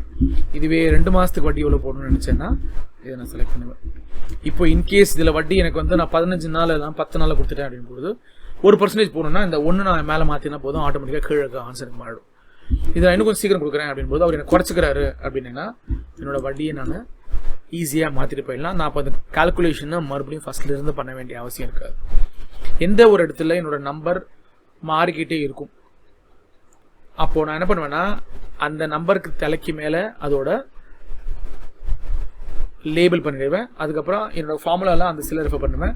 இப்போ இந்த 15, 30, 60 என்ன அப்படிங்கிறது எனக்கு தெரியலன்னா நான் இதுக்கு மேலே சில மர்ஜ் பண்ணிவிட்டு இன்ட்ரெஸ்ட் ரேட்ஸ் போட்டுருவேன். அப்போ நமக்கு பார்த்தீங்கன்னா இது எப்போ பார்த்தாலும் நமக்கு புரியும். இதில் லேபிள் பண்ணாமல் இருக்காதீங்க, லேபிளிங் ரொம்பவே முக்கியம் நாம் எக்ஸலில் ஒர்க் பண்ணும்பொழுது. இன்கேஸ் சில விஷயங்கள் கான்ஸ்டண்ட்டாக இருக்கும் அப்படின்னும் பொழுது நாம் இதை ஹார்ட் கோடு ஃபார்முலா பண்ணிடலாம். ஜனவரி மாதம் எப்போயும் 31 நாள் தான் வரும், பிப்ரவரி மாதம் மட்டும்தான் மாறும். லீப் இயர் இருந்தால் 29, லீப் இயர் இல்லைன்னா 28. மற்றபடி பார்த்திங்கன்னா எனக்கு நாட்கள், வாரத்தில் எத்தனை நாள், ஒரு நாளுக்கு எத்தனை மணி நேரம், ஒரு நிமிஷத்துக்கு எத்தனை செகண்டு, ஒரு மணி நேரத்துக்கு எத்தனை நிமிஷம், இப்படிங்கிறது எல்லாம் பார்த்திங்கன்னா கான்ஸ்டண்ட்டாக இருக்கும். எங்கெல்லாம் என்னோடய இன்புட் பெருசாக மாறாதோ, ஒரு தம்பு ரூலோ இல்லை கோல்டன் ரூல்ஸில் வேலை செய்யுமோ அந்த மாதிரியான ஃபார்முலா எல்லாத்தையும் நம்ம ஹார்ட் கோட் பண்ணிக்கலாம். ஃபார்முலாவும் உள்ளுக்குள்ளேயே டைப் பண்ணிக்கலாம். இந்த மாதிரி செல் ரெஃபர் பண்ணி லேபிள் பண்ண வேண்டிய அவசியம் கிடையாது. இதை தான் நான் golden rules of accounts or golden rules of எக்ஸல்னு சொல்லுவேன். சாரி, நான் அக்கௌண்டன்ட்டு பை டிஃபால்ட், எனக்கு அக்கௌண்ட்ஸ் கோல்டன் ரூல்ஸ்னு ஒன்றே அக்கௌண்ட்ஸ் தான் வந்துருச்சு. நான் பாடங்கள் படித்ததுனால இது எக்ஸலோட கோல்டன் ரூல்ஸாக நான் எடுத்திருக்கேன். எங்கேயாவது ஒரு இடத்துல எனக்கு மாற்றங்கள் இருந்துகிட்டே இருக்கிற ஒரு செல்லாக இருந்ததுன்னா அதை நான் வந்து செல் ரெஃபரன்ஸ் மூலமாக பண்ணிடுவேன். இன்கேஸ் எனக்கு மாறாது, கான்ஸ்டண்ட்டாக தான் இருக்க போகுது எப்போவுமே அப்படின்னு சொன்னேன்னா அதை நான் என்ன பண்ணுவேன்னா ஹார்ட் கோட் ஃபார்முலா மூலமாக நம்ம போட்டுக்கலாம். நம்ம தேதி, நேரம், நாள், கிழமெல்லாம் வரும்பொழுது நமக்கு இந்த பாயிண்ட்டு எப்போவுமே கான்ஸ்டண்ட்டாக இருக்கிறதுக்கான ஒரு வாய்ப்பு உண்டு. இதே மாதிரி பார்த்திங்கன்னா நம்ம அடுத்தது பார்த்திங்கன்னா பார்க்க வேண்டிய விஷயம் எக்ஸலில் அப்படிங்கிறது பார்த்திங்கன்னா ஃபார்மேட்டிங் அப்படிங்கிறது ரொம்ப முக்கியம். அகெயின் நம்ம பண்ணுற ஃபார்மேட்டிங் காமனாக இருந்தால் நல்லாயிருக்கும். ஒரு ஆஃபீஸில் வேலை செய்யும்போது ஒருத்தரோட ஷீட்டும் ஒரு விதமாக இருக்கும். ஏன்னா ஒருத்தரோட பார்வை, ஒருத்தரோட எக்ஸல் யூசேஜ் எல்லாம் மாறும். அப்படின்னும் போது பார்த்திங்கன்னா காமனாக யூஸ் பண்ணுற விஷயத்தை மெயின்டைன் பண்ணுறது எப்போவுமே நல்லது. ஸோ நம்ம இதுக்கு முன்னாடி ஒரு லாஜிக் பார்த்தோம், நம்பர் ஃபார்மேட்டிங் அப்படின்னு சொல்லிட்டு. நான் சொன்னேன், நான் நம்பர் ஃபார்மேட்டிங் எது பண்ணாலும் என்னோடய நம்பரோட பார்வைக்கு தான் அது மாறுமே தவிர்த்து அதோட பேஸ் மாறாது அப்படின்னு சொல்லியிருந்தேன். ஃபார்முலாவும் பார்த்தீங்கன்னா நம்பர் ஃபார்மேட்டிங் உள்ளே ஃபார்முலா போடுறேன் அப்படின் பொழுது அது நம்பர் ஃபார்மேட்டிங்கை கன்சிடர் பண்ணிக்காது. கால்குலேஷன் பண்ணும்பொழுது ஃபார்முலா என்ன பண்ணால் உள்ளுக்குள்ளே என்ன நம்பர் இருக்குது அப்படிங்கிறத எடுத்துக்கும். ரிசல்ட் வேணும்னா நமக்கு வந்து நம்பர் ஃபார்மேட்டிங்கோட வரதுக்கான வாய்ப்புகள் இருக்குது. ஃபார் எக்ஸாம்பிள் நான் இப்போ 12 டைப் பண்ணியிருக்கேன், இங்கேயும் 12 டைப் பண்ணியிருக்கேன். இந்த 2 12 பார்த்தீங்கன்னா எனக்கு இது 2 செலக்ட் பண்ணிட்டு இந்த நம்பர் ஃபார்மேட்டிங் ஒன்று ஆட் பண்ணிக்கிறேன். இப்போ நீங்கள் பார்த்தீங்கன்னா 2 12 பார்த்தீங்கன்னா நான் என்னோட ஃபார்முலா உள்ளே போகும்போதோ இல்லை எடிட் பண்ணும்போது F2 கொடுத்து எடிட் பண்ணும்போதோ இது 12 தான் காட்டும். நீங்கள் ரிசல்ட் போடும்போது என் ஃபார்முலா அதை 12 தான் எடுத்துக்கும். ஆனால் டிஸ்பிளே பண்ணும்பொழுது இப்போ நீங்கள் பார்த்தீங்கன்னா என்னோடய ஃபார்மேட்டிங் அந்த 3வது செல்லுக்கு வரல. நான் அந்த செல்லையும் எனக்கு 2 டெசிமல் பொசிஷனோட வரணும்னு சொல்லியிருந்தேன்னா 2 டெசிமல் பொசிஷன் வரதுக்கான வாய்ப்புகள் இருக்குது. அதனால் ஃபார்முலா போடும்போது ஃபார்முலாவும் நம்பர் ஃபார்மேட்டிங்கை பார்க்காது. ஃபார்முலா பார்த்தீங்கன்னா நம்பர் ஃபார்மேட்டுக்கு உள்ளே என்ன நம்பர் இருக்குது அப்படிங்கிறத மட்டும்தான் பார்க்க ஆரம்பிக்கும். இதிலே பார்த்தீங்கன்னா நம்மளோட fill colour, font colour, border அப்படின்னு சொல்லி நம்ம நம்பர் ஃபார்மேட்டிங் இல்லாமல் அதர் ஸ்டைலிங் ஃபார்மேட்ஸ் உண்டு. ஸோ இதை வந்து மேனுவலாகவும் பண்ணலாம். இப்போ நான் பார்த்தீங்கன்னா இங்கே வந்து எனக்கு இதை போல்டு பண்ணணும்னு நினச்சேன்னா கண்ட்ரோல் பி கொடுத்துக்கலாம். தென் இது நான் ருபீஸ் சிம்பிள் வரணும்னு நினச்சேன்னா நான் ஒரு ருபீஸ் சிம்பிள் இங்கே ஆட் பண்ணிக்கலாம். இப்போ நீங்கள் ஆட் பண்ணணும் பார்த்தீங்கன்னா எனக்கு ஆட்டோமேட்டிக்காக அது அக்கௌண்டிங்காக மாறிடுச்சு. எனக்கு 2 டெசிமல் போர்ஷன் வந்து எனக்கு ருபீஸ் சிம்பிளும் முன்னாடியே வர ஆரம்பிச்சிச்சு. இப்போ இதுக்கு நான் ஒரு அக்கௌண்டிங் பாயிண்ட் தரணும்னு நினச்சேன்னா நான் அது டபுள் பார்டர் கொடுக்கலாம். இப்போ கீழே பார்த்தீங்கன்னா டபுள் பார்டர் வரும். இல்லை அப்படின்னா எனக்கு மேலே ஒரு கோடு கீழே 2 கோடு வரணும்னு நினச்சேன்னா இந்த மாதிரி பண்ணிக்கலாம். டாப் திக் பார்டரும் பண்ணிக்கலாம். நீங்கள் பார்த்தீங்கன்னா மேலே சின்னதாக கோடு இருக்கும், கீழே பண்டிலாக ஒரு கோடு வர ஆரம்பிக்கும். இந்த மாதிரி பண்ணிக்கலாம். ஸோ நீங்கள் உங்களுக்கு எப்படி ஃபார்மேட் பண்ணணும் அப்படிங்கிறது உங்களோட இஷ்டம் தான். இதிலே பார்த்தீங்கன்னா நான் இந்த மாதிரி ஒரு செல்லாக ஃபார்மேட் பண்ணுறதுக்கு இப்படி ஃபார்மேட் பண்ணும்போது எனக்கு நல்லாயிருக்கும். ஸோ பார்த்தீங்கன்னா நான் கரன்சி வேணும் அப்படின் போது கரன்சி சிம்பிள் பண்ணிக்கலாம்.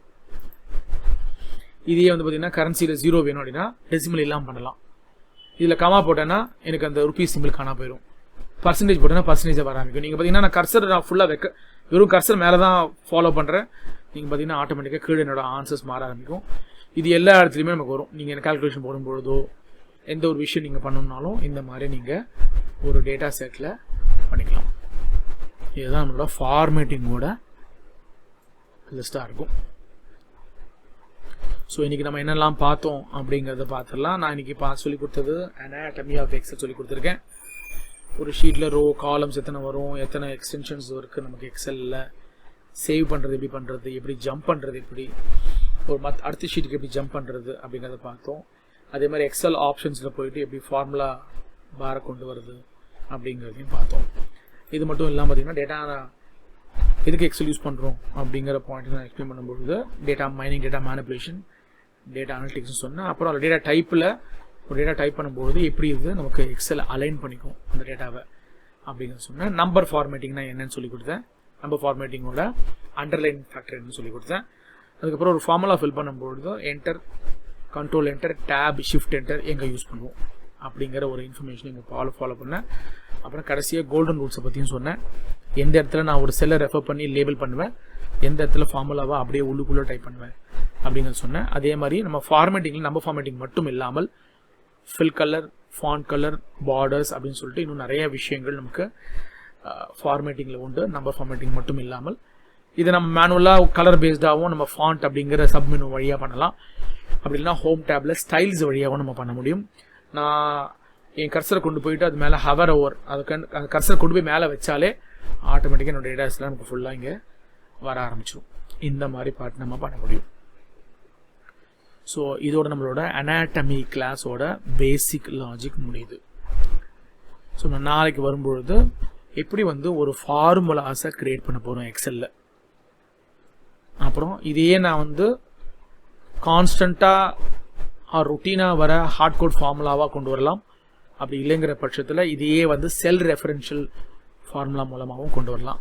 நம்மளோட டொமைன் 2 அண்ட் டொமைன் 3 பற்றி நாம் படிக்க போகிறோம் நாளைக்கு. இதில் ஃபார்முலா இன்ட்ரடக்ஷன் அப்படிங்கிற பாயிண்ட்டும் கொண்டு வருவேன். எப்படி நான் ஃபார்முலா கொண்டு வரேன், எப்படி நான் வந்து ஒரு ஃபார்முலா எடிட் பண்ணுறேன், அப்புறம் அந்த ஃபார்முலா வந்து கர்சர் பாயிண்ட்டு கொண்டு வரும்போது நான் என்னெல்லாம் விஷயங்கள் பண்ணுவேன், செல் ரெஃபரன்ஸ்னால் என்ன அப்படிங்கிற விஷயங்கள்லாம் நம்ம ஒன் பை ஒன்னாக பார்க்க ஆரம்பிப்போம். ஃபார்முலாலே நிறைய வெரைட்டிஸும் உண்டு, அது என்ன அப்படிங்கிறதையும் பார்ப்போம். இதெல்லாம் நம்மளோட அடுத்த கிளாஸ் நம்ம பார்க்க போகிற விஷயமா இருக்கும். இந்த கிளாஸ் இதோட நான் முடிச்சுக்கிறேன். இந்த கிளாஸோட வீடியோஸ் வந்து பார்த்திங்கன்னா முடிஞ்சதெல்லாம் ராத்திரியே போட்டுடுறேன். ப்ராப்ளம் உங்களுக்கு நாளைக்கு மார்னிங் இந்த வீடியோ இருக்கிறதுக்கான வாய்ப்பு இருக்குது. இல்லைன்னா முக்கால்வாசி நான் இது கன்வெர்ட் ஆகிடுச்சுன்னா உடனே கொடுத்துட வேண்டியது தான். நான் ஒன்றும் பெரிய வேலை கிடையாது. நான் இதை சேவ் பண்ணிவிட்டு எடுத்து உங்களுக்கு இந்த கீபோர்ட் ஷார்ட்கட்லாம் ஆட் பண்ணதுக்கப்புறம் இதில் நான் வந்து என்னென்ன டைம் லைன் வச்சுருக்கேன்னு தெரியல. ஸோ என் டைம் லைனுக்கு டைம் ஸ்டாம்ப் கொடுத்தேன்னா எந்தெந்த டாபிக் எப்போ சொல்லிக் கொடுத்தேன் அப்படிங்கிறத நம்ம ஒரு தரம் பார்க்கறதுக்கான ஆப்பர்ச்சுனிட்டி கிடைக்கும். இது வினோத், உங்களோட கிளாஸ் இருக்கிற டீச்சர் நான் தான். ஸோ நாளைக்கு வரும்பொழுது ஃபார்முலானா என்ன, ஃபார்முலா எப்படி போட போகிறோம் எக்ஸலில், எத்தனை வகையான ஃபார்முலாஸ் இருக்குது, நம்ம அதெல்லாம் பண்ணும்போது என்னென்ன விஷயங்கள் கவனத்தில் வச்சுட்டு ஒரு ஃபார்முலா போடணும் அப்படிங்கிறத பார்க்கலாம். Thank you so much. Good night. நாளைக்கு பார்ப்போம்.